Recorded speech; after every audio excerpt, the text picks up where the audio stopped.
What's up, you guys, and welcome back to yet another episode of Coast to Coast, where today we are giving away a Wustof knife. But before I get into that, I just want to say thank you guys so much for the support that I've gotten so far. I know I say that a lot, but it really does mean a lot to me. Putting on this show is not only extremely time consuming, it's extremely expensive. And that's why, if you haven't seen already, I've set up a page on patreon.com. I'm gonna post a link down in the description below for you to check out. It's a reward-based platform where you get access to certain things in exchange based on the level of tiered subscription that you have. I have everything ranging from $1 a month up to $10 a month. And it's there you can get access to full recipes of my episodes, cooking and videography equipment lists, blooper reels, bonus content, and so much more. I would love it if you'd come check out my Patreon page and help support me there as well.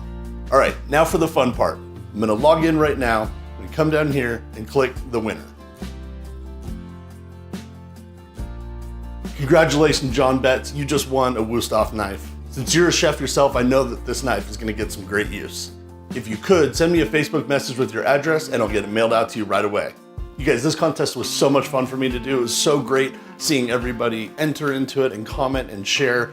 Another thing that actually helps my YouTube channel really grow is when you guys like and comment and share in YouTube. I've had a lot of people tell me they don't know how to comment on YouTube. So if you actually scroll all the way down to the bottom of the video, there's a section that says comments, and there you can leave your comment. I'm sure you hear people on YouTube saying like, comment, subscribe all the time in these videos. There's a reason for it. It's because that's what helps our YouTube channel grow.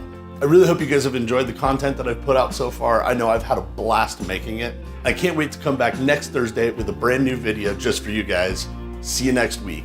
Yeah, man.